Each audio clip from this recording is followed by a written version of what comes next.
forget about, first of all, education. Yeah. Because it's not that everybody believes. If you look at the rich Kenyan families, they always believe their wife will outlive them. Yeah. It's a belief. Until you pass on and you're no longer there to see that actually. People start fighting immediately, you're gone. Sure. Yeah. So I think you need to invest in education to say, what do you really want? What do you desire?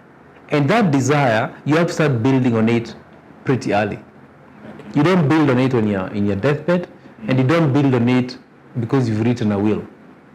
Okay. I always say that you've got many children, or even two, and there's always this tension and these fights. As a patriarch or matriarch, you can easily tell someone to shut up. Yeah. But when you're not there, who will tell there? Nobody will say shut up. Yeah. So first of all, that's just be clear about that. Don't say my kids will be different. No, they wouldn't be, because you're not there. Yeah. Right now when you're there, you can sort out arguments. So we organize seminars, or a lot more. There was a time we were doing a lot of webinars, but now we're doing actually live seminars where we take them through, where we invite people.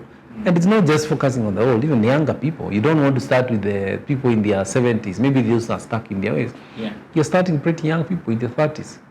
You're starting a family, young children. This is how you start in calculating, think whatever you're going to build, think beyond yourself and start putting the structures in place. Put the right structures in place. So that's an area that we invest. And then when you start reaching now a certain age, when people start reaching their late 40s, 50s, you start introducing things like trusts. Because then there are very few people who reach there because of the substantial wealth. Yeah. You want to be, trusts is a substantial wealth, so you don't want to, if you've got just one house or two houses, maybe a trust may not be the right one for you. But if you've got substantial wealth, you want to start preparing people. So it's making it easier for people to realize this.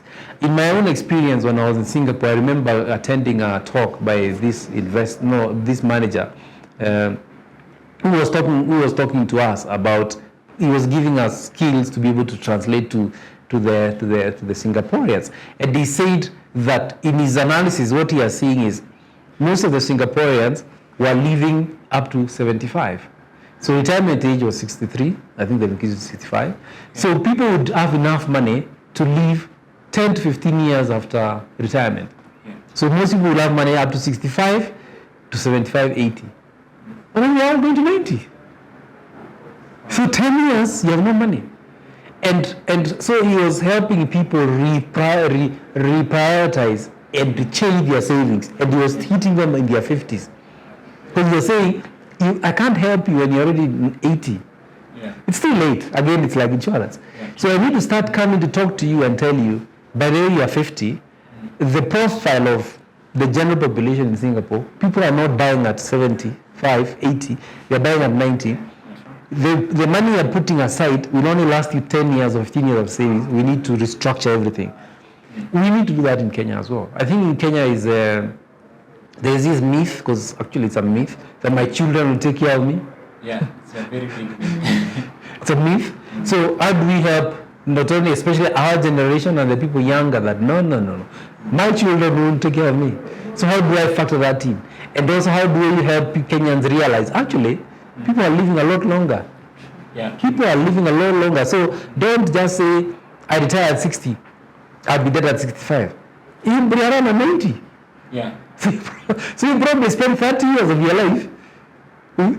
If people work, sometimes people work for 30 years or 25 years, and then they retire or they leave job because of the challenges, then you live another 40 years after that. What are you going to do in that 40 years? So there's a lot of education that is needed. Not only that we can play a role in the finance sector, but the way the government and other partners need to play a role. Because that's the only way. And so when the Kenya Kwanza government talks about increasing pensions, I think it's important. Yeah. Or NSSF, we've made a lot of noise.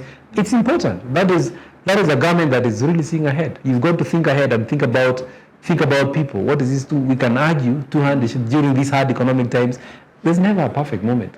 Yeah. There's no time that we come and say, now guys, this is the best time. Our legs are all up. You're all having a sunny the coast. This is the time to increase. They said, no. Take the first step. Because when you start taking these steps, then you start giving people dignity in your late life, and that is important. So it has to be investment and a focus by all the players, both in the finance sector such as ours and Standard Chartered, that from what we do globally, that's something we believe we have an advantage in. Other players like the pension funds, NSSFs of this world, and also the government to encourage people along and ensure the right legislation is in place to ensure people think beyond their active working life.